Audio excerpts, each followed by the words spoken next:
英国民间法院维吾尔法庭昨天判决中国在东突厥散对维吾尔和其他少数民族犯下种族灭绝罪。主持维吾尔法庭的英国律师尼斯宣判指出，本法庭确信中华人民共和国已对一项出于而且系统性的共同政策发挥作用，借由限制和降低维吾尔生育，长期的降低维吾尔和其他少数民族人口的手段，来达成所谓的优化东突厥散人口目标。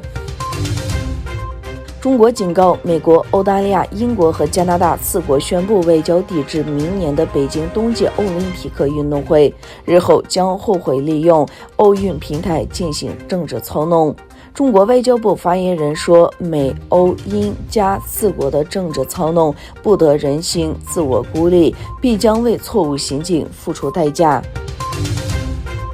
美国联邦众议院通过禁止进口中国强迫劳动产品的法案，按程序，该法案现在必须送交参议员表决通过，并由美国总统拜登签署才生效。这是华盛顿继续抵制北京对待其维吾尔穆斯林的做法。众议院以428票赞成、1票反对的压倒性结果通过防止维吾尔强迫劳动法案。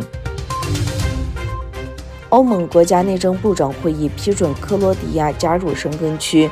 克罗地亚有可能在欧洲理事会批准后加入申根区，并取消与其他申根国家的边境管制。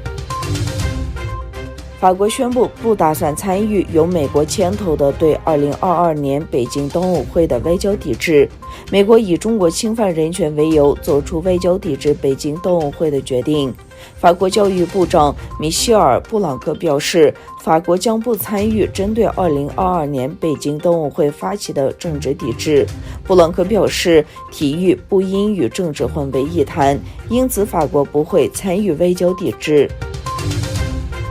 俄罗斯总参谋长瓦列里·格拉西莫夫将军否认了俄罗斯正准备对乌克兰发动袭击的指控。另一方面，北约秘书长延斯·斯托尔滕贝格呼吁俄罗斯缓和乌克兰东部的紧张局势。